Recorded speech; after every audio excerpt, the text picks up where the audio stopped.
And welcome to another edition of the Big O Show. And away we go. Welcome in.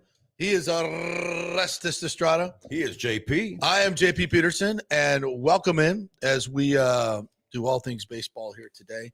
And Lord knows where this show is going to go. Brought to you by the great folks at Texas Roadhouse of Wesley Chapel. If you were looking for a great steak, a comfortable meal at a comfortable price. Yeah. What is that? Is that what we do? No, comfort food. Comfort food at a comfortable price. We love that. Don't mess my slang. My slogan. You're a brilliant slogan maker. I messed it up there. I am. Kingmakers Tampa, where we're coming to you live from Kingmakers Tampa here, and the Murphy Auto Group, specifically Genesis of Tampa, who will be having their grand opening next week. Yes, Their grand next opening. They're Uber Grand. Uber Grand. Is this the Uber Grand opening? Uber Grand. All right, but all I know is this: we're gonna be selling cars, great cars. Yeah. Lots of fun and frivolity, food, drinks, football going on. So stop by Friday, Saturday, Sunday, get you a great car, and tell them you heard it from the Big O, right here. Orestes Destrade. Got to have it. Got to have it. GOT, Genesis of Tampa. I see what you did there. See what you did there? Come Awesome. on now. Stay with me. How are you, partner? I'm doing great. How you doing? Everything come out all right? I think we're live. I think we're live. I think we did it right. Are we live? We are live to say hello to all the people out there. Your little bathroom break was all good. Everything was fine. If you're watching the JP Peterson show, you know what that's all about. You dropped the 1, 2, 3. You dropped the Browns in the Super Bowl. Yeah, absolutely. Absolutely. We get took care of business. We've got lots to talk about. There's the great Orestes Destrade right there. Here we are in our Kingmaker studio, and Michael LaRue is the first one in with a comment. So since we're live, yeah, how about that? We're live, baby. We can live. take comments. We invite you guys to jump in here. You could do it on YouTube. You could do it on X at the JP Peterson Show if you like. You go to our YouTube, FanStream Sports Tampa, the Big O Show, and you can comment right in here. We will answer your questions and comments. Also on Facebook, you can find it at JP Peterson Show there. You know what? We're just going to answer the first questions because we love you guys. Who do we got here? Michael LaRue, good morning to you, says, actually, good afternoon to you. Yeah. Carson Williams has a great glove, arm, speed, and power, but he swings and misses too much. His strikeout rate was 34% in AAA, 39% in the majors. Anything over 30% is bad. Are you concerned that he swings and misses? But wait, there's more. He's actually in the mid-40s facing right-handed pitching. So it's 39% versus both righties and lefties, but he's actually in the 48th percentile and deeper against right-handed pitchers. What does that tell you? That basically he expands his zone dramatically, especially against the sliders. The league already has kind of figured that out quickly. He has to make major adjustments. But here's the catch. The catch is that this kid has a lot of athletic ability. Defensively, I think he could be a Gold Glove shortstop in the coming years. That's an arm. He's that kind of versatile going to his left and to his right. He's got enough foot speed that I think he could be a guy that could, steal upwards of 20 bases, add to that the speed factor that the Rays are really all about, led the major leagues in stolen bases this year as a team. But here's the catch. And it's interesting because if you follow what the guy that I've always talked about a lot, which is Anthony Volpe, and what he's done this year, which was abysmal early on. Yeah. But since he's come back from his little injury that he missed about a week worth of game, about 6 games, his swing has completely changed. And I'm hoping that was both his own, studying himself, looking at film, but also his hitting coach or coaches, because they have multiple with every team, obviously. And what I'm seeing is that he's broken down his swing, JP, to the point that he's kind of inside outing a lot now. He's Derek Jetering the swing, he's got a lot of hits to right field, up the middle, no longer trying to be this big fly guy, a la Judge, obviously Stanton, Bellinger, Grisham. Forget about that. And that's something that I think Carson Williams is going to have to learn and possibly learn, through struggling a bit. Now, do the Rays want to, just go ahead and give the throne of shortstop next year to this kid? I think they're going to give him every and all opportunity, work with him this winter extensively to shorten that swing and try to remind this kid, you don't need to be a 30-homer shortstop. You need to be a 10-homer shortstop, hit over 270, play great defense. Let's hit the ball inside out to right field and let the homers develop as you grow and learn the pitchers. Because the bottom line is that if you keep showing that your strike zone is not this, but it's this, well, they're gonna throw the ball out here. Yeah, they're gonna throw mostly out here. That's the problem that you have, and then up here. So when you're chasing all over the place, even a young Evan Longoria went through that. Not as that's right, notorious, not as notorious as what this kid has shown here in a short sampling, but he would get out of his zone dramatically, and then when he would reel himself back in, and he's a different hitter. Evan was obviously a big bopper, so he needed to, reach out a little bit sometimes, and he could hook a ball. But this kid, I think, to answer the question, I think he is the future star at shortstop because there's so much talent all over, and that's where he needs to study guys like, what did Volpe do when he was struggling and striking out, 4 out of every 10 times. Bobby Witt came up not doing that right off the bat.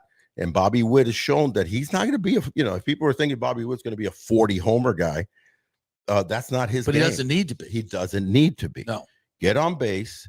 We're going to talk here in a few minutes about, the biggest stat, I think, in baseball that, doesn't be talked enough about. There's so many other analytics and sabermetric statistics that have come up now, right?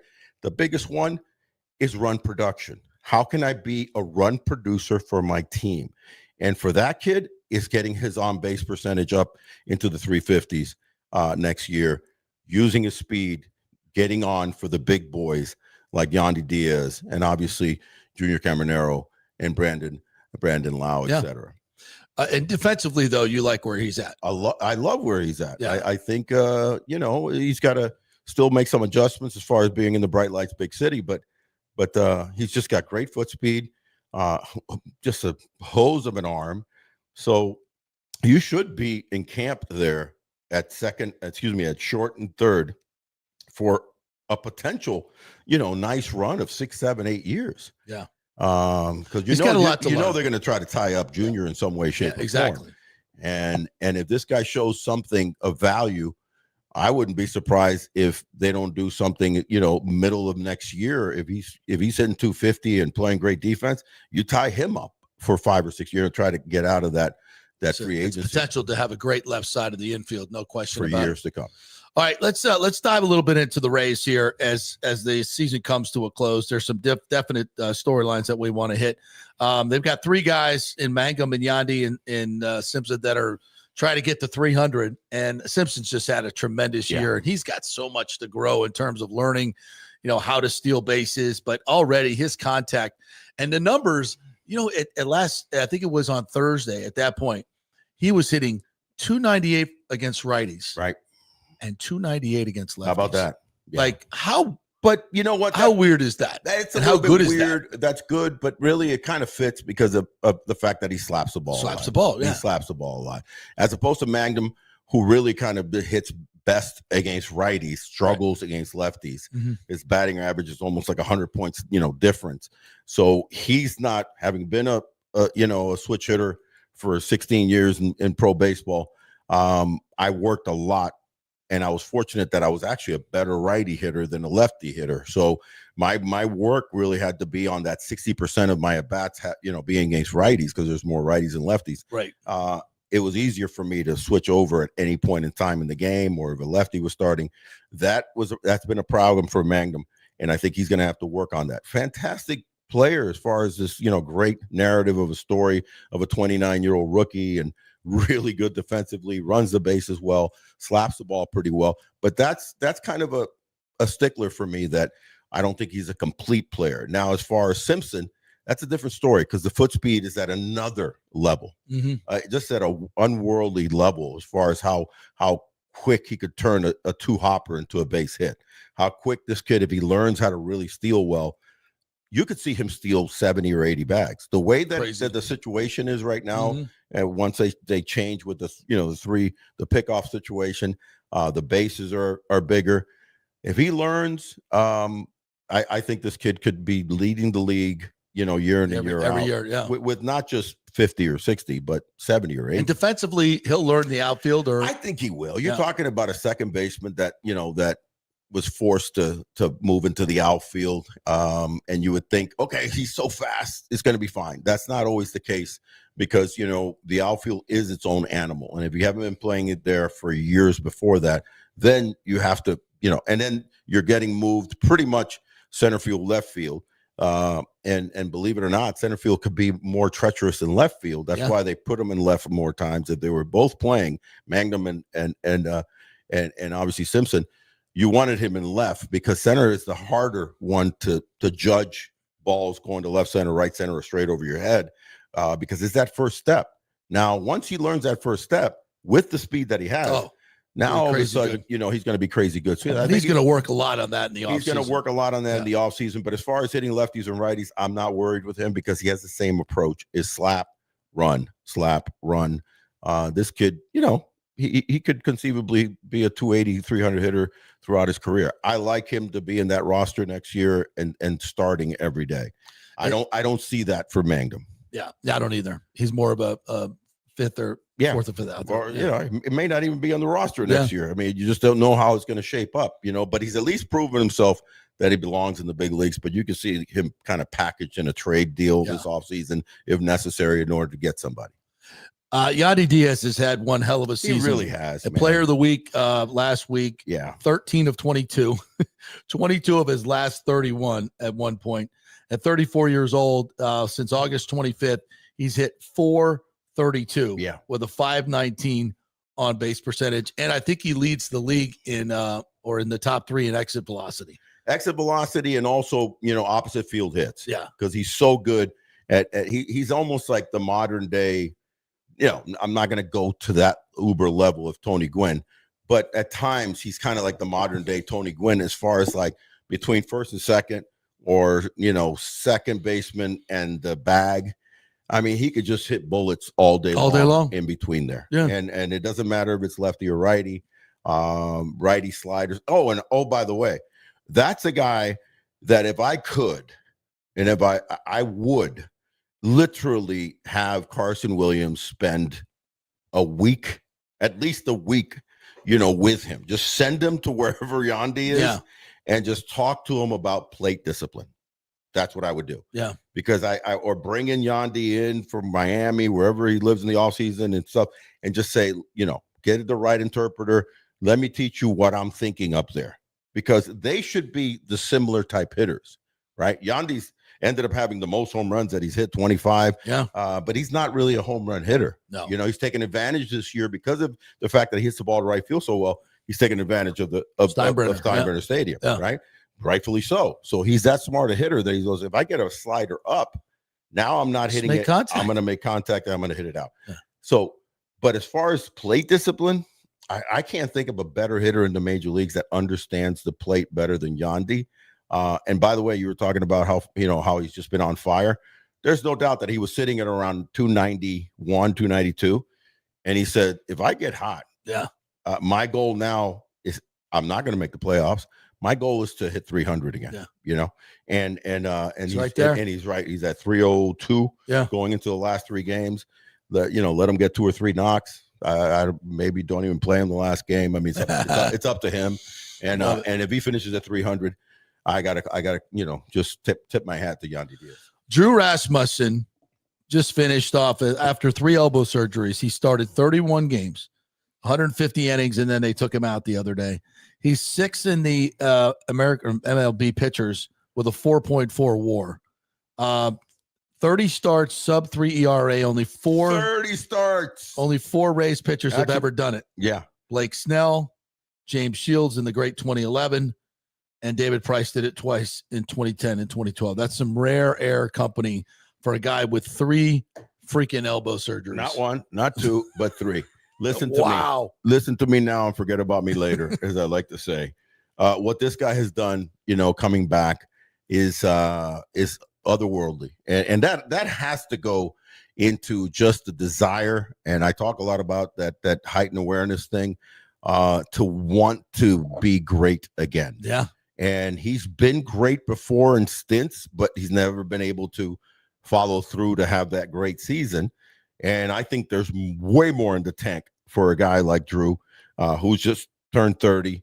Now what you do is you try to hopefully, he works on his elbow and his shoulder and his arm and his physicalness again to try to see if this guy can go up and, dare I say, throw 170, 180 innings next year. Mm-hmm. You know what I mean? So you're 20% more. You're not 20% more. So you're not, taking him out after 4. Yeah. You're not taking him out after 5. After 5. I mean, later in the season now, he was barely getting to 5. Yeah. So all of a sudden, as well as he was pitching, there was chances where if the game was tight or he just left and he just couldn't get the win. Yeah, by the way, choke it away. Not even if the bullpen choked it away, he just was not going to be involved in the win, even if they won the game. Yeah. So go 4 innings. Yeah. So that's why you're seeing these incredible numbers that he had.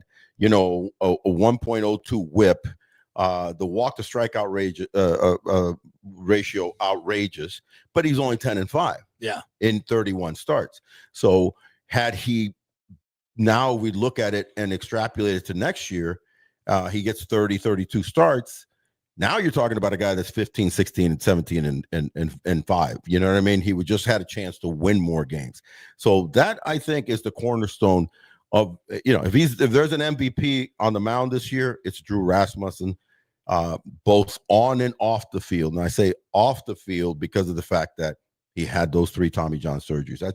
That's something to come back from. We got a comment from Douglas Batista. Says, I think Biondi might be done for the year. He was pulled yesterday with groin tightness. He did have the groin tightness. Yeah. I did see that. He would have the groin tightness, especially going into the offseason.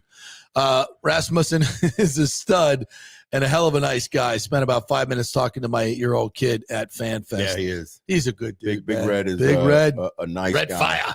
Yeah. And listen, if Yandi's not going to be showing up again, thank God. That good. Don't let him. One thing you get him don't to 300. Shut him down. He's there. He's at 302. One thing you don't want to do is in the last weekend of a major league season, and you're not going to the playoffs, is to have somebody get hurt or get nicked up seriously, to have to be going into rehab, and training stuff. Don't push. And I've seen it happen. I've seen it happen with guys, and no need there. Obviously, Junior Caminero, is a different sort. What a season that guy's had. A lot of it's forgotten how good defensively that he has played, but also offensively, 44 home runs. He might be overswinging a little bit. Yeah, I asked you about that before the show. He's the helmet's coming off, and he doesn't need to. He's got such great smooth power. Well, he's 22, just turned, and his playoffs is to try to see if he could catch or even pass the 46 homer mark of the great Carlos Pena. So, probably has been, thinking about that. And as a former power hitter, I kind of been there where you're like, you want to put your name on that top of that list, man. Yeah.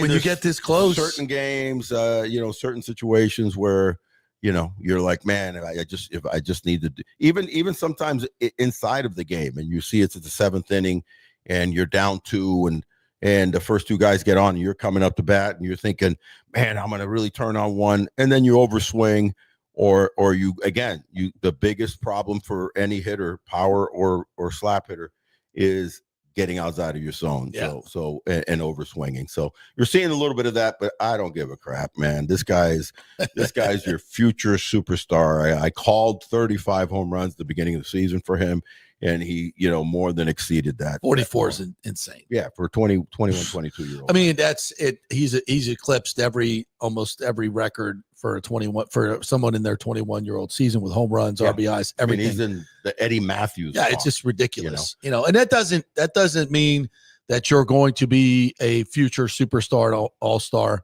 But it certainly shows you have the ability. Well, you got to do a lot of things right. To your point, you got to stay in shape. You got to keep getting better. Definitely stay in shape. And I'd like to see him come back even in better shape, lose a little bit of the baby fat that he has, and get really toned up. Because can you imagine this guy kind of a little bit bigger and stronger? Yeah, he's not even got his man strength yet.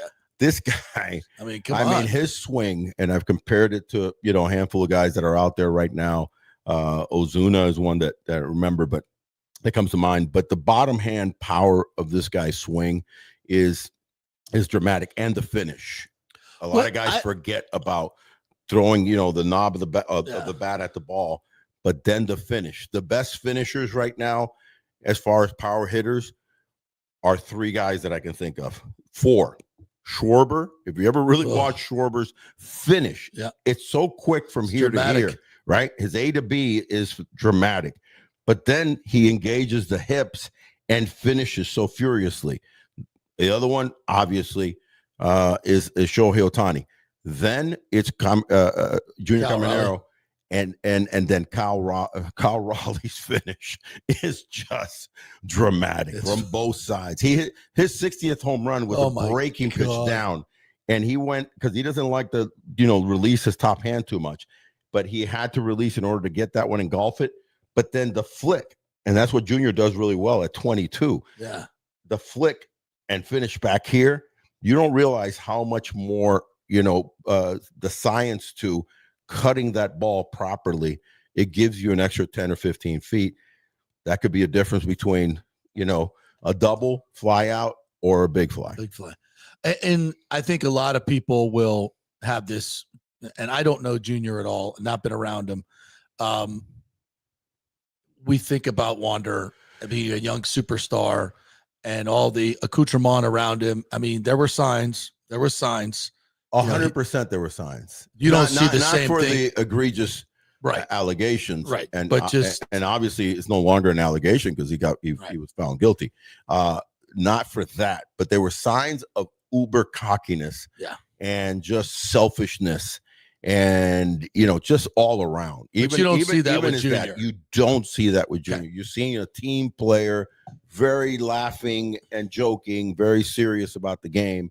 What you need him to do is put him in a nice regiment to make sure that he keeps his body intact. Right. Are there leaders on this team in the clubhouse that will give him a template to be a great professional? I think that is you can speak to this better than I, but there just have been, I see this in other organizations, and even in the Rays organization, there have been these particular guys. Right. Is there somebody in this clubhouse now or in this organization that could be a mentor to him? That's a great question. And the reason that's a great question is because it's such an important facet of establishing the system that a team grows into. And honestly, the last person that they had like that, and the Rays have been blessed because they've had several. Okay. And mainly it was in those earlier years after the series, and when you went into like 13, 14, 15, 16, and that was Evan Longoria. And when Evan spoke, people listened, and he didn't speak a whole lot in the press, but he was an impactful guy in the clubhouse. James Shields, David Price, those guys had the pitcher's attention, right? I don't know right now if they have who that guy is. If there be anybody, it'd be Brandon Lau, but he's very quiet. Very quiet guy. He's a wonderful human being. And Yandy's not. He's quiet too. He's quiet, and Yandy, and I'm not gonna, listen. I'm bilingual, trilingual, Hispanic, but the fact remains that notoriously it needs to be someone that speaks English and kind of conveys to everybody the story, right? You have that with Kyle Raleigh with the Seattle Mariners. Has already been building for a while. You have that with Judge, right? You have that with the Dodgers. It's not Freddie Freeman. It's not Shohei Ohtani. I believe it's Mookie Betts, kind of leads that team as far as like, hey, let's go, guys. It's kind of like Levante, with the Bucks. Oh, they've got lots of those guys. And they have lots of those guys, right? But on the defense, and they have Super Bowl rings. And they have Super Bowl rings to show what they've done. So when they talk, you should listen. That's been the problem. That brings you all the way back to now the new ownership. That's the problem has been what? It's a fragmented roster. Yeah, and it's constantly churning. It's a fragmented, constantly churning roster. So how are you going to establish that? On the pitching side, right now, it's probably Pete Fairbanks is to kind of not only the spokesman for the league, he's your player rep. He's your player rep, but I think he's a spokesman for all the pitchers per se. But notoriously, you need in baseball you need, a hitter or Position catcher, hitter, player, yeah. position player, and you need a pitcher that kind of is standing up. So the answer is I don't think they have that. Can they build to that? I think there's a few players. We'll do this in the offseason. But I think the prototypical player that they need. Okay, we start with a power hitting outfielder. So if they can find a power hitting outfielder with experience, postseason experience, postseason leadership experience, Sure. I don't know who that guy is, Right. and it might just not just be a free agent, but someone you could trade for. I'll give you a guy that I think they should be interested in that had an off year.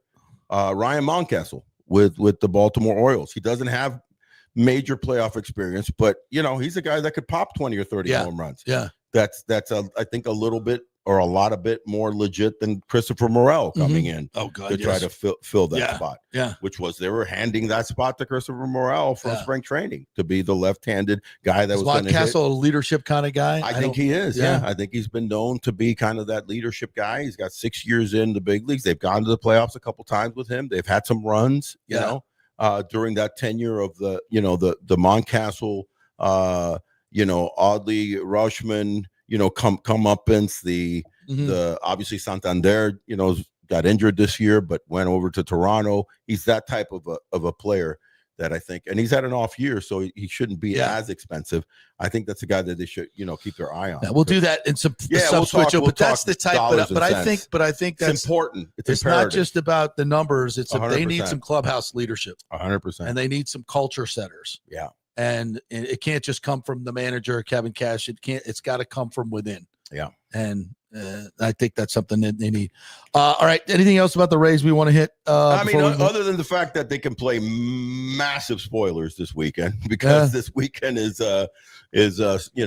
such an interesting weekend as far as where is everything going to lay out, and they've got the throne for many years. In fact, I believe they're winning the head-to-head match, even though Toronto won the last series.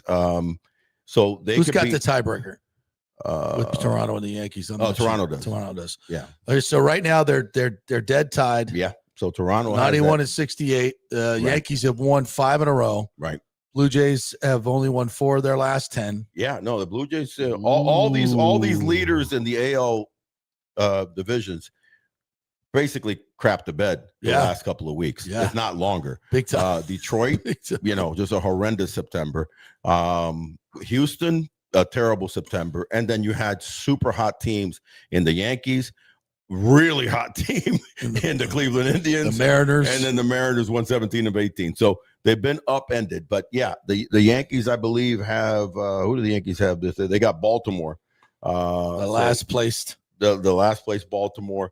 And Toronto has the second to last place Rays. Yeah, Rays. So. Yeah, but listen, and by the way, one more thing on the Rays that I'm looking forward to is who's pitching, because they've got 3 guys that are kind of trying to vie or position themselves for look-sees for next year.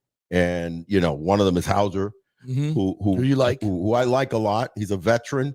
Not going to say that he's slated for being in the top 5, top 6 of next year, but he's shown some decent outings. He definitely pitched well with Chicago when he came over, 6-2, and then he's gone, I believe, 2-2 with the Rays. The other guy that the other 2 guys I'm excited to see, to be honest with you, is Boyle. I mean, this guy's got an electric arm, and so he's going to be given a chance to get out there, show his wares. But the guy that I'm most excited to see, honestly, is Ian Seymour. I think Seymour has done a fantastic job. He's 4-2 with a 2.8 ERA, 57 strikeouts. This lefty has got something going on, and I think that one, as he starts the last game of the season, he's going to make it difficult for Toronto, but also difficult on the Rays to really kind of over the winter, make a decision to where this guy's going to fit in the rotation next year, because I see him as one of the starting 5 next year, especially with Taj Bradley out and so those 3 are pretty interesting. All right, we want to thank our great sponsors, Texas Roadhouse in Wesley Chapel. Our buddy Tyler over there runs that place. If you are looking for a great steak dinner at a casual price and a casual atmosphere, and they take great care. They have a butcher on site there that hand cuts the steaks. Everything is made to order. It's a great meal and a great atmosphere. It's been there for 15 years. Yeah. Great. It's kind of got a real family feel to it. It has a family feel. It's in a beautiful area, with so much going on in that Western Chapel. The boom has been kind of grown with this Texas Roadhouse. If you think about it, the last 15 years, everything is. They were there before the outlets and everything else. They were there before the outlets, but you do have the outlets. You have Wiregrass around the corner. Yeah. So it's Restaurant Row. And I think that, as I said before, it has just a comforting feel with fantastic food and great service. That's another thing that you always want when you're spending money. Genesis of Tampa, our good friends over there, they've got the grand opening coming up next weekend, Friday, Saturday, Sunday. So special pricing over there. If you're in the market for a car, go test drive these incredible Genesis vehicles, the coupes, the sedan, the SUV is just sick. I love that thing. And I want one so bad. Genesis of Tampa all next weekend. And Kingmakers.com, KingmakersTampa.com. That's where the show emanates from. Yep. If you become a member here at Kingmakers, you can use this fine production studio where we are right now. You can use our great conference room. We have private offices as well. We have a golf simulator. We have a sports bar. It is a very unique spot, private club here to work and play. KingmakersTampa.com. Amen. Cool spot. All right, let's get into standings a little bit and where we're at with the playoffs. Boy, we talked a little bit about it. It's sizzling. It sucks not to be involved as a Rays fan, but it is what it is. It does. But to watch the Yankees and the Blue Jays kind of battle this out in the last weekend, it's going to be kind of fun. I don't know who the hell I'm rooting for. Well, yeah, I do. It's definitely not the Yankees. It's definitely not the Yankees. It's definitely not the Yankees. So listen, it's interesting because if you think about like the biggest nemesis for the Rays in the American League East, it's not been over the years the Boston Red Sox. It's been the Yankees, right? We've owned the Blue Jays. We've owned the Blue Jays. Yeah. The Orioles have kind of been a thorn in our side. Not every year, but this year, that year. But overall, it's about whether it's the Boston Red Sox that you don't like as much or the Yankees.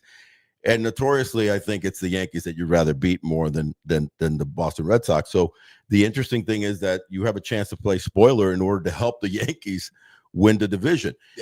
Because it's an important win, because the reality is, because of the fact that the Central has has such low loss wins, they're going to end up at most 89. The Yankees are already at 91, and is Toronto. One of those teams that wins the division is going to get that bye. Yeah. So you're hungry for that bye. Got to get it. And as it is right now, it's Toronto's to lose because they're both tied at 91 and 68. But Toronto has the tiebreaker because they had a better record against the Yanks. So it's going to be interesting. The Yanks, obviously, they have it in their hands too. There's no doubt about it, because they're going to be facing Baltimore. And while as we mentioned before, Toronto's got the Rays that can be very difficult. The more interesting scenario, I think, to some degree, is the debacle of the Detroit Tigers, and it's almost like it's a toss-up to figure out which is the greater debacle. Is it the Detroit Tigers, being up? I believe at one point they were up 15 and a half games up July 8th. I mean, you almost start resting guys at that point. Yes.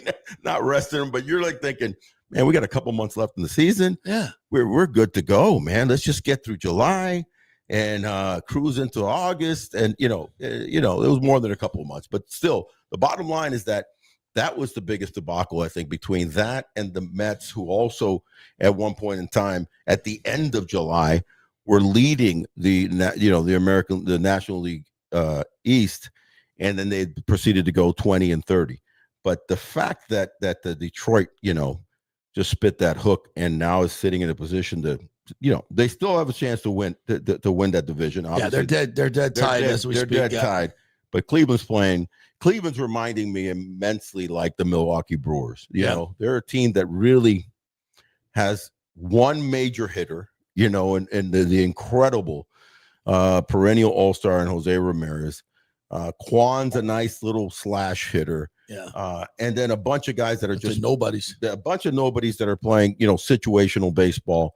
They play immensely great defense, very much like the Milwaukee Brewers. Great pitching. And then they have the pitching. You know what I mean? So that was what Detroit was relying on all the way until pretty much, the end of July with that, with obviously, I think, arguably the best pitcher in Major League Baseball in Skubal.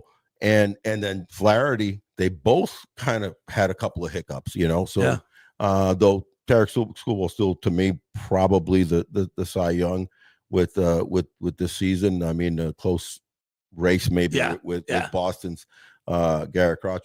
We have a question about that, actually. Douglas Batista asked you about this.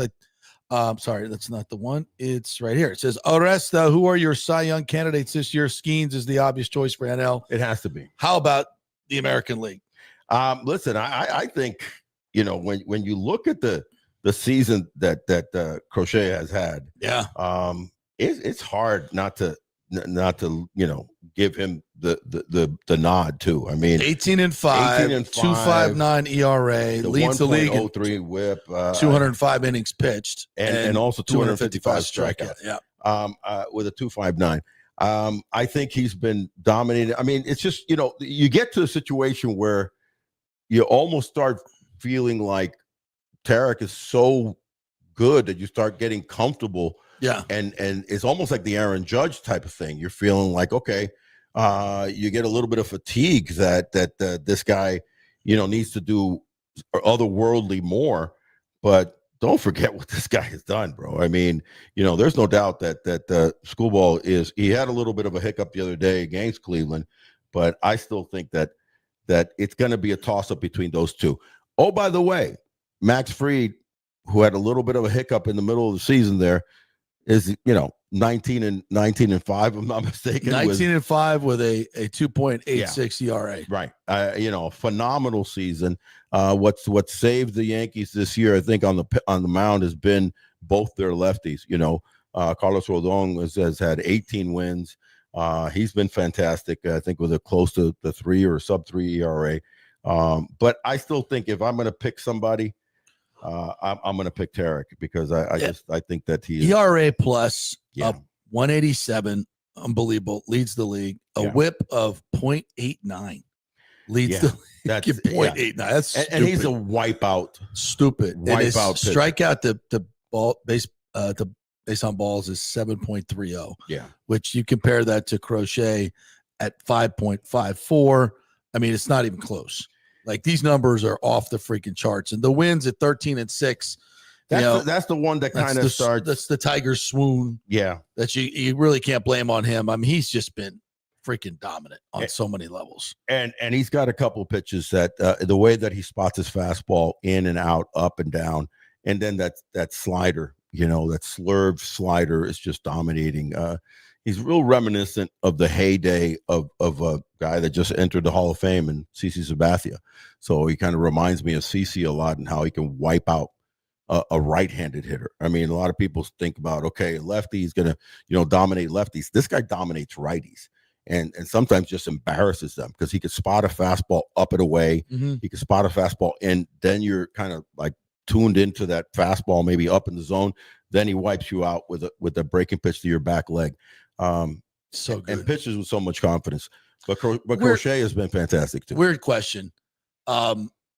The other night he had a horrible moment where he hit in the face. I forget who it was, and fractured his eye socket. And he thankfully it wasn't flush. I mean, he was hit off really. The bat.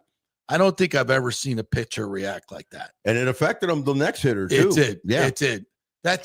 Can that affect you long term? Like, throw it inside? I don't think it'll affect him long term. It affected him short term. It won't affect him long term. Okay. That was the weirdest inning of all. If you ever replay that 6th inning that the Guardians scored like 3 runs against them, they didn't hit a ball out of the infield.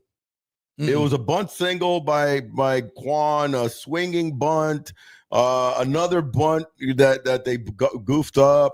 It was a crazy inning. Then he hits a guy in the face. Yeah. So he just got flustered. And that's about the only way that you can fluster it. It is not long term. Tarek is a beast. We got another comment, and it's going back to the Rays, but since the guys are in here commenting, I want to get to them.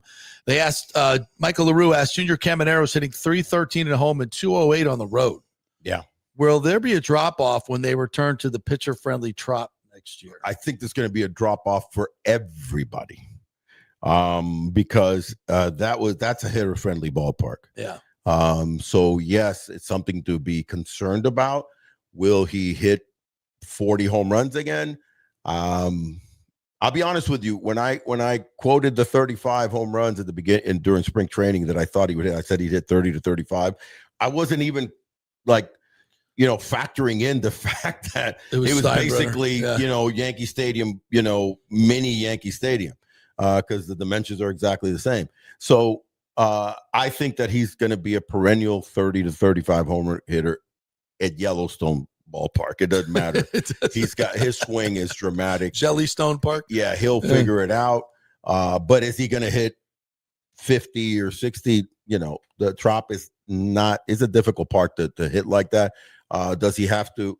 Again, let's remember he's 22 years old. Yeah, and anybody that's that young, even the veteran guys, hit better at home. You notoriously hit better at your home ballpark. The confines of, being comfortable there. So I think it's something that he has to work on and learn how to hit on the road. Do you remember breaking into the big leagues? Mm-hmm. What year? How old were you? 87. I had just turned 25. Just turned 25. So even representing 25 to 20, like how quick or how much more you learn. Right. Like, so his baseball IQ now at 21 years old to start this season. Next year he's going to be better. Yeah. And better and better and better. That's the whole point. When you do the numbers that you do like this young, yeah, you're going to, if you work at your craft, and he's a worker, we know this, you're going to get, how much does he know now compared to what he's going to know in 3 years? And believe it or not, about hitting and the pitchers in the league. It's an immense amount about the X's and O's of how they're pitching me. Yes. And all that. Yes. But it's also an immense amount about even knowing traveling to the other ballparks, the schedule, how you get comfortable to go. Every ballpark that you go now when you're a rookie is a new Everything ballpark. Is new. It's a new park. It's a new batter's box. It's a new third base. It's a new clubhouse, dugout. Believe it or not, those things come into play. They matter. They matter. So that's a great point. That's all these things that you start assimilating and learning. The biggest thing for him is two things, because the God natural talent that he has with that bottom hand and the flick that he has, that's not going to go away. That players, sell their souls for that type of swing. The biggest two things for Junior Caminero is to stay physically fit, to even get in a better shape, right? And to realize that now the league is going to make a major, not a small adjustment on him, but a major adjustment. So now the MIT guys this offseason, especially that are in the American League that face them so much, are going to start, studying. That's what they do. They start calibrating who are the best hitters, who beat up on us, who killed us for every team. How do we adjust? How do we adjust to him? Where are the spots that we need to pitch to him? You got to adjust so back. He has to adjust back. So he's got to realize, don't chase, like don't do this. But the comfort of a hitter is paramount. That's a great point. Because you have to, be comfortable on the road, be comfortable at home. The sooner that you do that, the more that you become a great hitter. You're going to love this one from Rick. He says, has the new Rays ownership reached out to Orestes to be a liaison to the Latino community? Great asset. Repair some burned bridges. Hello. Ooh. Hello. I think that's a good idea. That last little comment was a little bit muy fuerte. Yeah. Muy fuerte, as we say in Spanish. Very strong. Repair some of the bridges. Yes. I think some of the bridges have been. Those are the things that we talked about before, man. There's so many great things that the Rays have done on the field. I mean, listen, when you leave anything in life, you want to try to feel that you left it better than it was. As far as wins and losses, there's no way that you can't just take their hat off and doff your hat on Stuart Sternberg and what he did to take this franchise from being this doldrums of being not only a lower half team, but a last place team, to build them into a perennial, playoff contender, right? Mm-hmm. If not a couple of times, reaching the World Series. But here's the catch. The catch is that there's also other things, and I jokingly use the Savannah Bananas as an example, but it's kind of really, there's something to that. There has to be an engagement.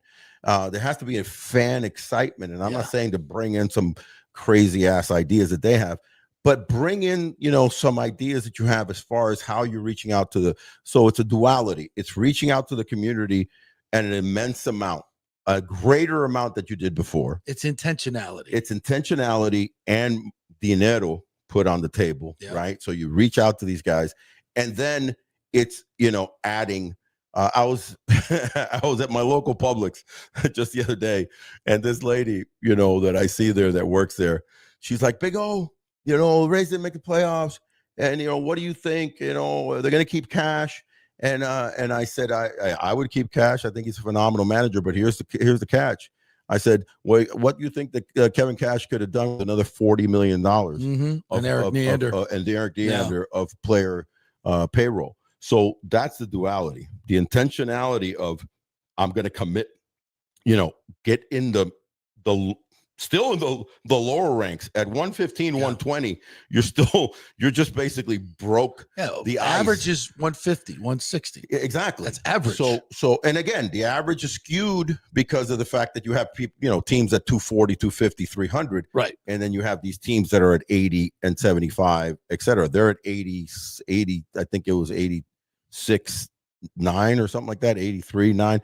I'll give you the exact numbers. It was 86.1. 86.1. You are correct. The adjusted payroll total was 86.197. So here's the math that I realized about 3 or 4 years ago, when it dawned on me. I was just checking values of teams, right? Starting with the Rays, but thinking, I wonder how much, this team is worth and that team is worth. And about 3 or 4 years ago was when I realized that there is not a team in the 30 major league cities and teams that is worth less than $1 billion. And that was not the case about 7 years ago, by the way. Just as soon as 2018, 17, not all teams were $1 billion. They were in the hundreds of millions. The Rays were like 750, and the Marlins were like, and then they sold for 1.2, right? And that brought up their stock. So if all 30 teams are at well over $1 billion, this team just sold for 1.7. There should not be a team that is under $100 million in payroll, and there is 5 teams. The Rays are 26th at 86 million. Pittsburgh's at 84.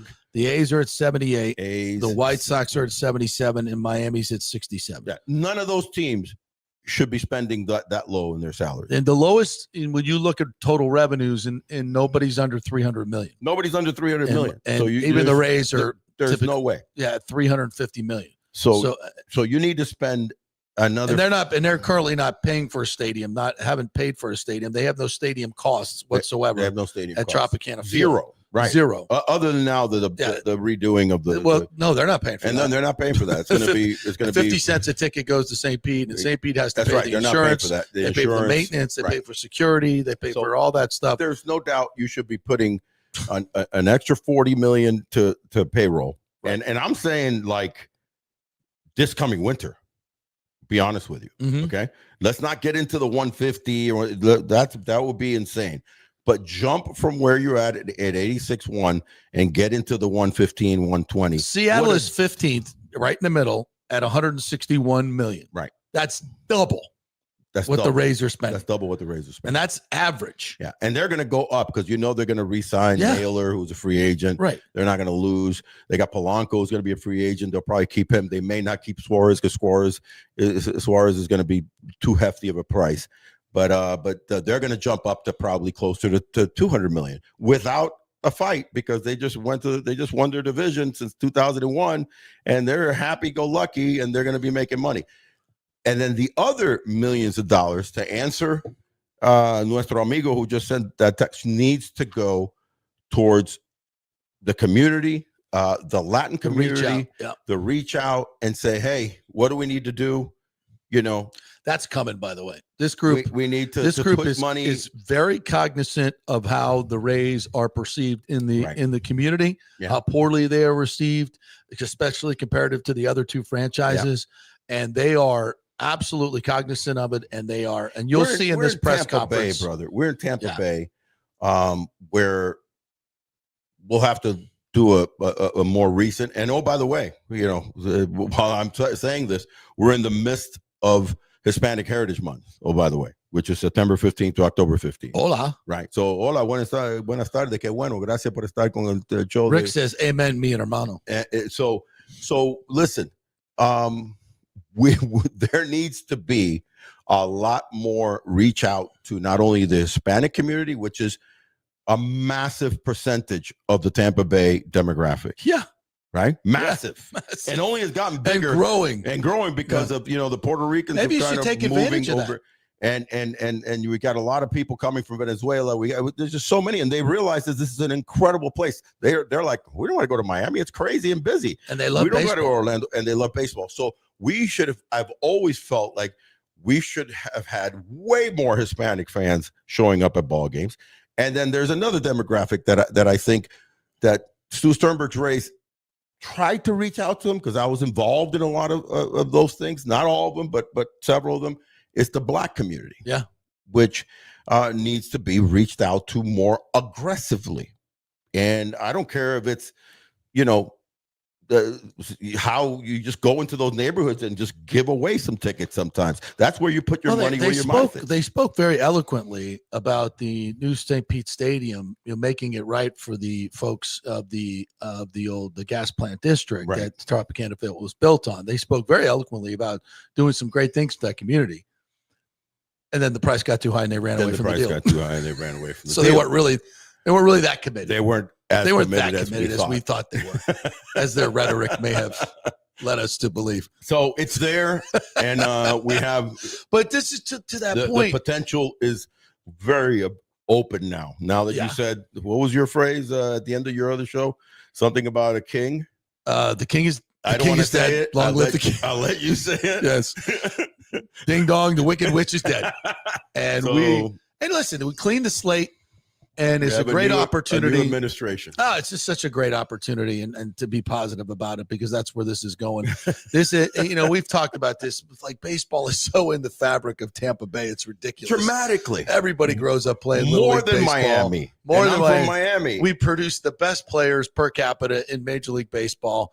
The Tampa alone, I mean, it's has ridiculous. Hall of Fame players. Plant High School alone. Plant High School alone. Plant High School alumni game. God love would Wade beat Boggs. half the freaking league. Yeah. I mean, so it should be, baseball, honestly, should be the most popular major sport in this town. And it's the Lightning that have 400 consecutive sellouts. It's the Bucks that are doing so well.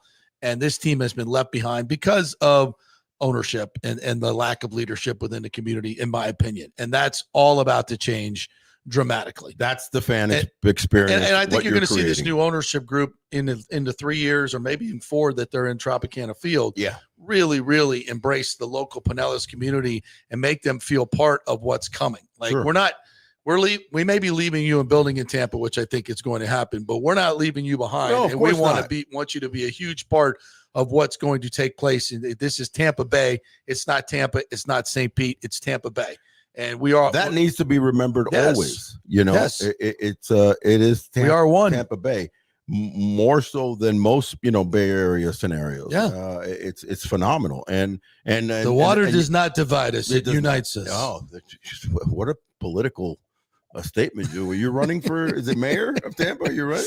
Tampa Bay. I want to be mayor of Tampa Bay. Mayor of Tampa Bay. I want to be king. Mayor of Tampa Bay. By the way, just to segue a little bit on that, how was it? I know you had Ken Hagan on the other day, or did Kenny end up coming on?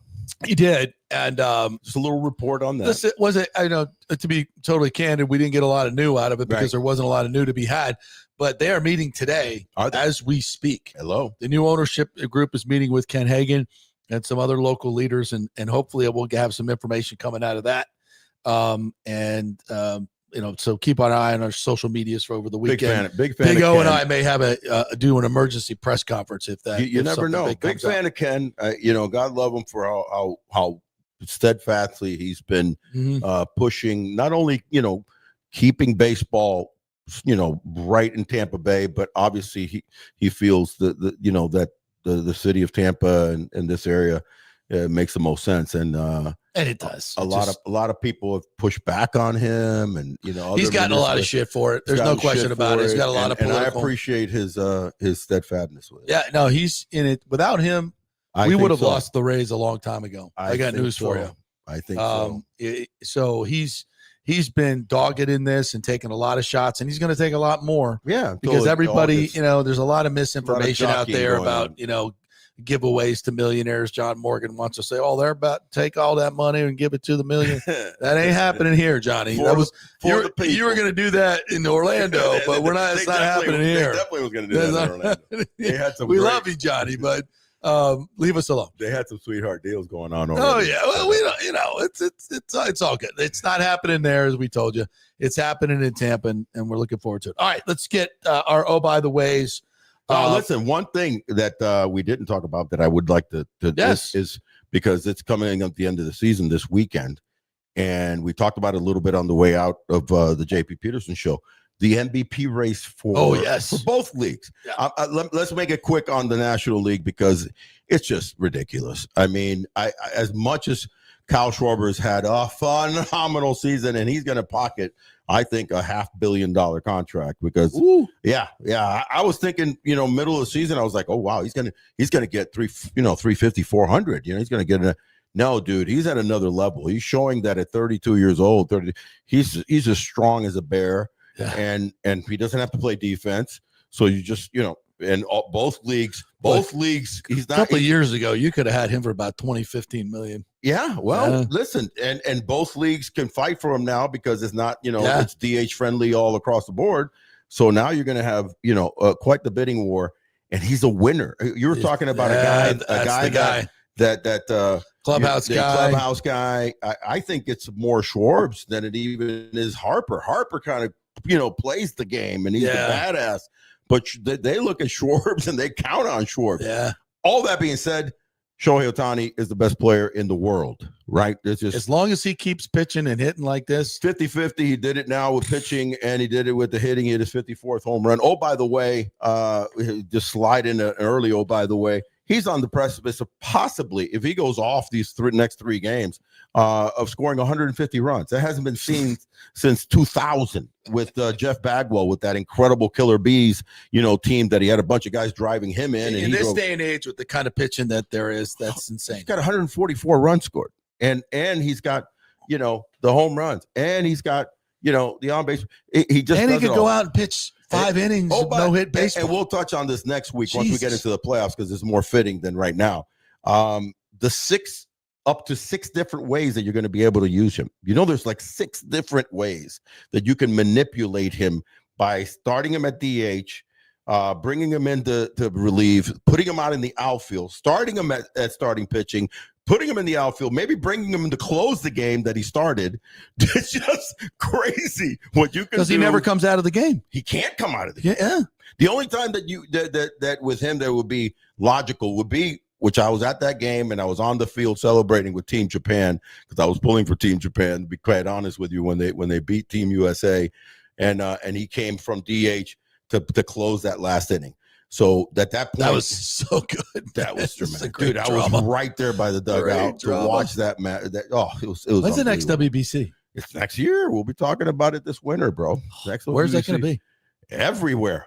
Where is it not going to be? Like, where are they playing? The finals, you mean? Yeah, where are they playing? I don't know. They usually the finals. They'll be playing in Miami some games, right? Dude, that stadium, that's another story. I want to go to that. To show you how that stadium can rock if you promote it right and stuff like that. Obviously, it's a different thing, but there was about, 10,000. There was 45,000 people, and I want to say 7 or 8 were Japanese, and then Latinos. Everybody came out in their mother. But MVP, no doubt, Ohtani. Okay. AL.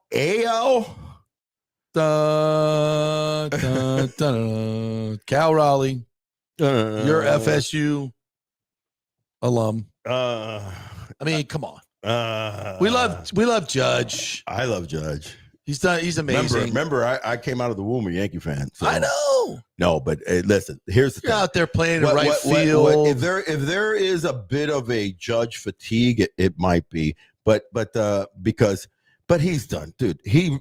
Let me talk Judge first, because I do feel like the winner is going to be Cal Raleigh. So I will, will not bury the lead. But the bottom line is that Judge's year at 330 to win a batting title. I have a statistic that I think is the most, for me, it's two of the most important statistics in baseball is what I call the TRC, which is the true runs created, right? Mm-hmm. And then the other one for me that's huge is RISP. Okay, both of them are about run production. Because what is baseball? Baseball is about two things: run production and run prevention.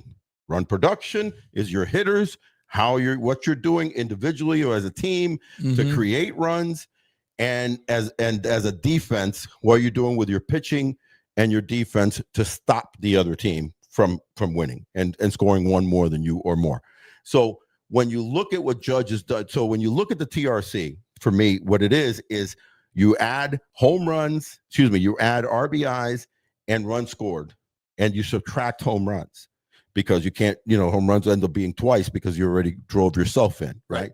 So Judge is at 243 runs created, right? With 109 RBIs, 134 runs scored, minus the 51 home runs that he's at 192 in true runs created. Raleigh is at 125 RBIs, leading the league. 125 RBIs. Remember, Judge missed a few games because of the injury. 109 runs scored. That's where Judge kind of hits him up a little bit, because he's just more athletic and he scored more runs. 234 minus 60 is at 174. So he kind of dwarfs him into true runs created. You also got to consider what team you're on too. When you're scoring runs, you're getting knocked in by more guys. But that's not the king. That's the bottom line, is that the only reason I think that his runs created total, the true runs created, is that he's a heavier guy and he doesn't get around the bag that much. Yeah. And no doubt the batting average, it's the big dumper. But what's the second part of a baseball team is runs prevention. And the bottom line is this: listen, in football, the quarterback and the center, right? And everybody's like, well, the quarterback's the guy that sees the defense. He knows everything of both sides, really. Everybody's doing. He knows what everybody. Yeah. That's the one position that he knows what everybody's doing. The great ones go up there and they can read what's happening, what the defenses are, who's blitzing and why, moving guys around. Those are the great ones, right? In baseball, it's not. Everybody thinks the center is the catcher and the pitcher is the quarterback. No. Quite the opposite. It's the catcher is the quarterback. Think about it. He's the one that's visually even moving guys around. Hey, be careful. This guy might bunt. Bring my right fielder in a little bit. And he's looking at the dugout, getting some help. But basically, he's calling everything. And when you're catching at the level of defensive prowess that this guy has caught this year, because that's the other thing. You've had catchers that aren't really good defensively, but they hit so much. And that's where this guy is at an upper echelon. And anytime, I respect catchers so much. There's been 12 MVP catchers in the history of baseball. The top guys that you can think of, obviously, in the more recent, Buster Posey. Yeah. Another one. Pudge Rodriguez. Back in the yesteryear, the great ones, Johnny Bench, and obviously one of the greatest of all time, Yogi Berra. I think he was MVP 3 times. But only 12 catchers. And I actually believe that if a catcher is a great defensive catcher and has an above average offensive year, they should win MVP hands down, because they're on both sides of the coin. Yeah. So it is, in the end, it's Cal Raleigh. Yeah. And plus just the wear and tear that you take as a catcher is just ridiculous. The foul balls, everything, it's brutal. And you still got to go out there and play and produce. Hey, one last, by the way, speaking of home runs, Did you know? Oh, by the way, that Eugenio Suarez is 1 homer away from 50. And if he hits it this weekend with the Mariners, that'll be 5 different players at 50 or more home runs. It'll be the first time ever in the history of Major League That's Baseball. crazy. So with the pitchers as good as they are these days, but everybody's, the big fly is wide awake. Rick also wanted to say Cubans, Puerto Ricans, Dominicans are a big part of this community, but don't forget the skateboarders. The skateboarders? Is that what he really said? We have this running joke that we did these alternative uniforms, which I hate, that glorify the skate park, the skater mentality. There's a lot of skate parks in around here, man. No, they're not. Yeah, there is. No, there's not. Oh, there's a ton. There's not that many. It's a big thing. There's a lot more baseball fields. Oh, there should be. There's a lot more Latinos. There should be. Like if I'm going Latino skater? If I'm gonna celebrate a subculture, to model my entire alternate uniform around, it's not going to be the skateboarders. Did he have a name? The former regime. Did he have a name for these skateboarders? Whatever. The pop art scene or some BS. It's ridiculous. I'm so tired of this old regime. Oh my God. It's going to be fun. The new stuff. All right. Another thanks to Texas Roadhouse and Wesley Chapel, KingmakersTampa.com. Go to the website, check it out. Come become a member of our club right here. Come hang out with us. And Murphy Auto Group, specifically Genesis of Tampa. They're a grand opening coming up the 3rd, 4th, and 5th. Next weekend, when I'll be in Tallahassee watching the Knowles kick the crap out of your Hurricanes. 1 second, baby. Just Not so fast. Not so fast, my friend. Not so fast. We're going undefeated this year. All right. We shall see. Thank you guys for joining us. And we'll be back next week and find out what Ken Hagan and the new group met about today. And who's in the playoffs and who's not. And who is the new liaison to the Latino community of the new group? Muchas gracias. The Big O Show. I'll be tranquil and tropical all the way for the Rays.